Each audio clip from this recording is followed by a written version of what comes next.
നീ എന്നിലൊരൊഴുകും കടലാണ് സഖാവേ. അലയടിച്ചു വരുന്ന തിരകളാൽ എന്നിൽ തുടികൊട്ടും പ്രണയക്കടൽ. ആ കടലിൽ അലിയും തിരയാണ് ഞാൻ. നീയാം ചുവപ്പിൻ കൊടിയേന്തിയ കൈകളാൽ പൂത്തു നിൽക്കും ഗുൽമോഹർ പൂക്കളെ സാക്ഷിയാക്കി എന്നെറ്റിയിൽ സിന്ദൂരം ചാർത്തും ആ നാളിനായി കാത്തിരിപ്പൂ ഞാൻ, സഖാവിൻ്റെ മാത്രം ഊമപ്പെണ്ണ്. ഡയറിയിൽ ഇന്നത്തെ വരെയും കൂട്ടിച്ചേർത്ത് ദേവത മടക്കി ഷെൽഫിൽ വെച്ചു. മേശയിലിരിക്കുന്ന ഫോണെടുത്ത് സമയം നോക്കി. ദേവി, സമയം 5 അതും ചിന്തിച്ച് പെട്ടെന്ന് കണ്ണാടിക്കുമ്പിൽ പോയി കണ്ണാടിയിൽ ഒട്ടിച്ചു വെച്ച ഒരു ചുവപ്പ് പൊട്ടെടുത്തിട്ടു. ഒടുത്തിരുന്ന ധാവണി ഒന്നുകൂടെ ശരിയാക്കി മെടഞ്ഞിട്ട തലമുടി മുന്നിലേക്ക് ഇട്ടു. ഒന്നുകൂടി കണ്ണാടിയിൽ നോക്കി. പിന്നെ പെട്ടെന്ന് മുറിയിൽ നിന്നും പുറത്തേക്ക് ഇറങ്ങി താഴേക്ക് ചെന്നു. ഹാളിലെത്തിയതും മെല്ലെ സിറ്റ് ഔട്ടിലേക്ക് ഒളിഞ്ഞു നോക്കി. അവിടെ സിറ്റ് ഔട്ടിലായി മുത്തശ്ശി ഇരിപ്പുണ്ട്, അടുത്തായി അമ്മയും. ഇനിയിപ്പോൾ എങ്ങനെ പുറത്തിടക്കും? ചോദിച്ചാൽ എന്ത് പറയും? അവൾ ആലോചിച്ചു. മെല്ലെ ഹാളിൽ നിന്ന് പുറത്തിറങ്ങി സിറ്റ് ഔട്ടിലെത്തി. ദേവു, നീ എവിടെ പോവാ? മുറ്റത്തേക്ക് ഇറങ്ങാൻ നിന്നും മുത്തശ്ശിയുടെ ചോദ്യമെത്തി. തിരിഞ്ഞു നിന്ന് അമ്പലം വരെ എന്ന് കൈകൊണ്ട് ആംഗ്യം കാണിച്ചു. അമ്പലം വരെ പോയിട്ടിങ്ങ് തിരിച്ചു വന്നോണം, അല്ലാതെ ആ ഭാഗത്തടി പോയി ഇരിക്കാൻ നിൽക്കരുത്. അത് സ്ഥിരമായതുകൊണ്ട് ഞാനൊന്ന് ലിസി കാണിച്ചു. ദേവി, ഈ പെണ്ണിനാരെങ്കിലും അവിടെ പോയി ഇരിക്കാൻ കൈവശം കൊടുത്തിട്ടുണ്ടാവോ? അമ്മ പറയുന്ന കേട്ട് തിരിഞ്ഞടന്ന് എനിക്ക് ചിരി വന്നു. നേരെ അമ്പലത്തിൽ കയറി ഒന്ന് തൊഴുതു. അമ്മ പറഞ്ഞതിനെതിരായി ആ വാഗമരച്ചോട്ടിൽ പോയിരുന്നു. നിറയെ പൂക്കൾ നിറഞ്ഞു നിൽക്കുന്ന ആ വാഗമരച്ചോട്ടിൽ ഇരിക്കാൻ തന്നെ വല്ലാത്തൊരു അനുഭൂതിയാണ്. വീശിയടിക്കുന്ന കാറ്റിൽ നിറയെ പൂക്കൾ നിലത്ത് വീണു. ആ ഒരു പർവ്വതാനി പോലെ ആയിട്ടുണ്ട്. ഇന്നത്തെ വരവിൻ്റെ ഉദ്ദേശവും തൻ്റെ സഖാവിനെ കാണുക എന്നാണ്. ദൂരെ നിന്ന് അവൻ്റെ ബുള്ളറ്റിൻ്റെ ശബ്ദം അവളുടെ കാതുകളിൽ അലയടിച്ചുകൊണ്ടിരുന്നു. എത്രയൊക്കെ ഹൃദയമിടിപ്പിനെ സാവധാനമാക്കാൻ ശ്രമിച്ചെങ്കിലും നടന്നില്ല. അവ കൂടുതൽ വേഗത്തിൽ മിടിച്ചുകൊണ്ടിരുന്നു. തൻ്റെ ഏകാന്ത പ്രണയം തുടങ്ങിയിട്ട് 3 വർഷമായി. ഇതുവരെയും തുറന്നു പറയാൻ കഴിഞ്ഞിട്ടില്ല. ഊമയായി എനിക്ക് നേരിട്ട് പോയി പറയാനുള്ള ശേഷിയില്ല. കടലാസ് തുണ്ടുകളിൽ എഴുതി കാണിക്കാമെങ്കിൽ അതിന് കഴിയില്ല. സഖാവിനത് വായിക്കാൻ സമയം കിട്ടില്ല. ഇനി ഞാൻ പറഞ്ഞാലും ഈ ഊമയ എന്നെ സ്വീകരിക്കണമെന്നില്ല. കണ്ണുകൾ നിറഞ്ഞൊഴുകി. അപ്പോഴേക്കും ദൂരെ നിന്നും കേട്ട ശബ്ദം അടുത്തെത്തിയിരുന്നു. ഞാൻ നിൽക്കുന്നതിൻ്റെ നേരെ ഓപ്പോസിറ്റായിരുന്നു വായനശാല. അതിനു മുമ്പിലായി എൻ്റെ സഖാവ് അനിരുദ്ധേട്ടൻ ബുള്ളറ്റ് നിർത്തി. തലയിൽ നിന്ന് ഹെൽമെറ്റ് എടുത്ത ശേഷം കണ്ണാടിയിൽ നോക്കി തലമുടിയൊന്ന് നേരെയാക്കി. രാഘവേട്ടോ! വണ്ടിയിൽ നിന്നിറങ്ങിയതും അനിരുദ്ധ് വായനശാല നോക്കി നടത്തുന്ന രാഘവേട്ടൻ അകത്തേക്കായിരുന്നിടയിൽ വിളിച്ചു. ആരിത്, സഖാവോ? ഇന്നെന്തേ വൈകിയോ? ഓഫീസിൽ നിന്ന് ഇറങ്ങി നമ്മുടെ ക്ലബിലൊന്ന് കയറി രാഘവേട്ടാ, അവ വൈകിയേ.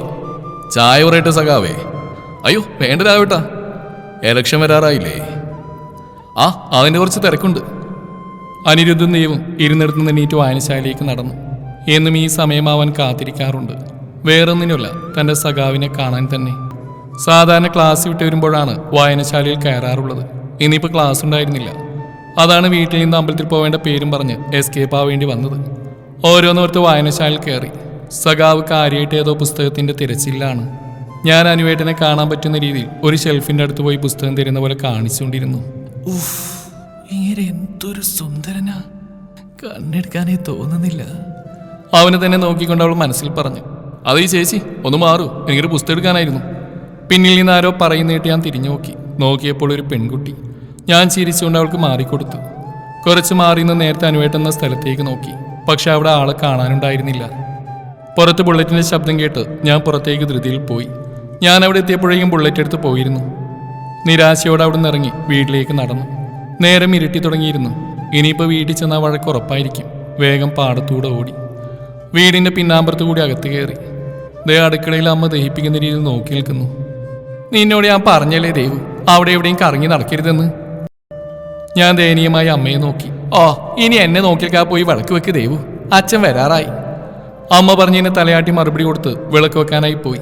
മുത്തശ്ശി ഉമ്മർത്തിൽ നിന്ന് രാമായണം വായിക്കുന്നുണ്ടായിരുന്നു. വിളക്ക് വെച്ച ശേഷം ഞാൻ മുത്തശ്ശിക്കരികെ രാമായണം വായിക്കുന്ന കേൾക്കാനിരുന്നു. മുത്തശ്ശി ഉച്ചത്തിൽ ചൊല്ലിക്കൊണ്ടിരുന്നു. ഞാനത് കേട്ടുകൊണ്ടിരുന്നു. ദിവസങ്ങൾ കൊഴിഞ്ഞു പോയിക്കൊണ്ടിരുന്നു. എൻ്റെ ഏകാന്ത പ്രണയവും ആരുമറിയാതെ വളർന്നുകൊണ്ടിരുന്നു.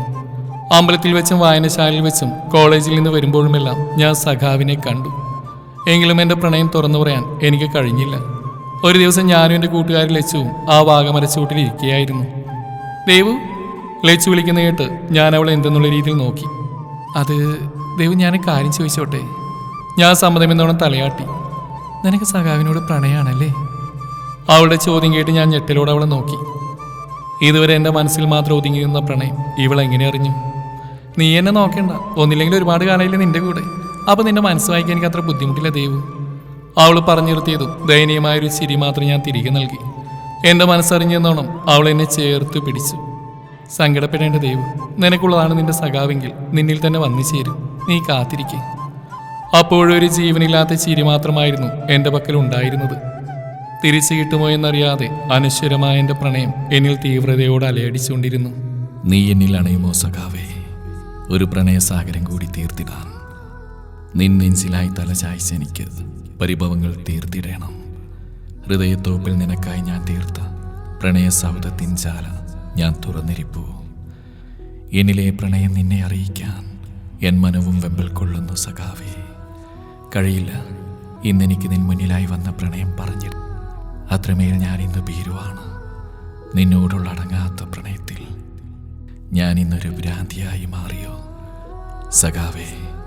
നിന്നെയും നിന്റെ ചുവപ്പിനെയും പ്രണയിച്ച ഒരു പാവം മൂമപ്പെണ്ണ്. നിലാവുള്ള രാത്രിയിലെ ചന്ദ്രനെ സാക്ഷിയാക്കി ഒരു തുള്ളി ചുവപ്പ് മഷിയാൽ ആ ഡയറിയിൽ അവൾ കുറിച്ചിട്ടു സഖാവിനോടുള്ള അടങ്ങാത്ത പ്രണയത്തെ. പിറ്റേ ദിവസം കോളേജിന്റെ ഗേറ്റ് അടന്ന് ഞാനും ലച്ചും കൂടി അകത്തേക്ക് കടക്കാൻ ഒരുങ്ങുമ്പോഴാണ് സഖാവിന്റെ ബുള്ളറ്റ് കോളേജ് ഗേറ്റിന് മുമ്പിൽ വന്ന് നിർത്തിയത്. സഖാവ് ഒറ്റക്കായിരുന്നില്ല, കൂടെ ഒരു പെൺകുട്ടി. ഇതുവരെ ചിരിച്ചു കാണാത്ത ആൾ അവളോട് വാത്തോരാ ചിരിച്ച് സംസാരിക്കുന്നുണ്ട്. എന്തോ എനിക്ക് എവിടെയോ ഒരു നോവ് അനുഭവപ്പെട്ടു. എടി, നീ സഖാവിൻ്റെ കൂടെ വന്ന പെങ്കൊച്ചിനെ കണ്ടോ? ആ കണ്ടല്ലോ, നല്ല സംസാരമുള്ള രണ്ടുപേരും കൂടി. സാധാരണ സഖാവ് ഇങ്ങനെ ആരോട് സംസാരിക്കുന്നത് ഞാൻ കണ്ടിട്ടില്ല. അതാണ് സഖാവിൻ്റെ മുറപ്പെണ്ണി ശിവാനി. അവരുടെ കല്യാണം മുമ്പേ ഉറപ്പിച്ചതാണത്രേ. സഖാവിൻ്റെ അമ്മ എൻ്റെ അമ്മയോട് പറയുന്നത് കേട്ടതാ. അടുത്തു നിന്നിരുന്ന രണ്ട് പെൺകുട്ടികളുടെ സംസാരം ഒരിടിത്തീ പോലെയാണ് എൻ്റെ കാതുകളിൽ പതിഞ്ഞത്. നിന്നു നിൽപ്പിൽ ഭൂമി താഴ്ന്നു പോയെങ്കിൽ എന്നൊരു നിമിഷം ഞാൻ ആശിച്ചു പോയി. ജീവനായി സ്നേഹിക്കുന്നവൻ മറ്റൊരുവൾക്ക് സ്വന്തമാണെന്ന് അറിയുമ്പോഴുണ്ടാവുന്ന വേദന. തടഞ്ഞു നിർത്തിയ കണ്ണുനീർത്തുള്ളികൾ അനുസരണയില്ലാതെ എൻ്റെ കവിളിലൂടെ ഒലിച്ചിറങ്ങി. ലച്ചുവിൻ്റെ കൈകൾ എന്നെ വന്ന് ചുറ്റി വരിഞ്ഞപ്പോഴാണ് ഞാനും സ്വബോധത്തിലേക്ക് വന്നത്. അവളുടെ നോട്ടം കണ്ടപ്പോഴേ മനസ്സിലായി അവളെല്ലാം കേട്ടിട്ടുണ്ടെന്ന്. സാരമില്ല, പോട്ടെ ദേവു, എല്ലാം വിധിയ. വാ, ക്ലാസ് തുടങ്ങാനായി, പോവാം. ഒരു പാവയെപ്പോലെ അവളുടെ കൂടെ ക്ലാസ്സിലേക്ക് നടക്കുമ്പോഴും മനസ്സ് മുഴുവൻ സഖാവിൻ്റെ കൂടെയായിരുന്നു. ഒരു ദിവസം കൊണ്ട് ഇല്ലാതാക്കാൻ പറ്റുന്നതാണോ എൻ്റെ പ്രണയം? അത്രമേൽ ഞാൻ പ്രണയിച്ചതല്ലേ എൻ്റെ സഖാവിനെ? ചോദ്യങ്ങൾ കുന്നുകൂടുമ്പോഴും എൻ്റെ ഉള്ളിൽ ഒരു ഉത്തരം പോലും ഉണ്ടായിരുന്നില്ല. നീ എന്തേ എൻ പ്രണയം കാണാതെ പോയി സഖാവേ? എന്നോളം നിന്നെ പ്രണയിക്കാൻ ഇന്ന് ആർക്കും കഴിയില്ല സഖാവേ. അത്രമേൽ നീ എന്നിലേക്ക് ആഴ്ന്നിറങ്ങി. മറക്കാനാവില്ല സഖാവേ. എങ്കിലും ഞാൻ ശ്രമിച്ചിടാം മറന്നിടാൻ. നിന്നെ ഭ്രാന്തമായി പ്രണയിച്ചതാണോ ഞാൻ ചെയ്ത പാപം? നിൻ താലിയും നീ എന്നറികയിൽ ചാർത്തും സിന്ദൂരവും കൊതിച്ചതാണോ? എന്നിലത് വിധിച്ചിട്ടുണ്ടാവില്ല സഖാവേ. പരിഭവമില്ല, പരാതിയുമില്ല സഖാവേ. ഞാനാണ് പാപി. ഞാനൊരു ഊമപ്പെണ്ണാണെന്ന കാര്യം ഞാൻ മറന്നുപോയി. ഇനി നിൻ ജീവിതത്തിൽ ഒരു കരിനിഴലായി ഞാൻ അണയില്ല. അടുത്ത ജന്മമെങ്കിലും നീ എൻ്റേതാവണം സഖാവേ. ഈ ഊമപ്പെണ്ണിൻ്റെ മാത്രം സഖാവ്. ആ രാത്രി നിദ്ര എന്നെ പുൽകിയതേയില്ല. എത്ര കണ്ണടച്ചാലും മുന്നിൽ വരുന്ന സഖാവിൻ്റെ മുഖം മാത്രം. ഒരുപാട് നേരത്തെ മൽപ്പിടുത്തതിന് ശേഷം എപ്പോഴോ ഞാൻ ഉറങ്ങിയിരുന്നു. ഇന്നലെ രാത്രി ഒരുപാട് വൈകിയുറങ്ങിയുണ്ടോ എന്തോ കണ്ണിലേക്ക് നന്നായി പ്രകാശം തട്ടിയപ്പോഴാണ് കണ്ണു തുറന്ന് കൈയെത്തിച്ച് ടേബിളിരിക്കുന്ന മൊബൈൽ ഫോൺ എടുത്ത് നോക്കി. സമയം 10 മണി. ഇത്രയും സമയം ഞാൻ ഉറങ്ങിയോ? വേഗം പല്ലിയേച്ച് താഴെ പോവാന്ന് വിചാരിച്ച് കട്ടിൽ നിന്നിറങ്ങി.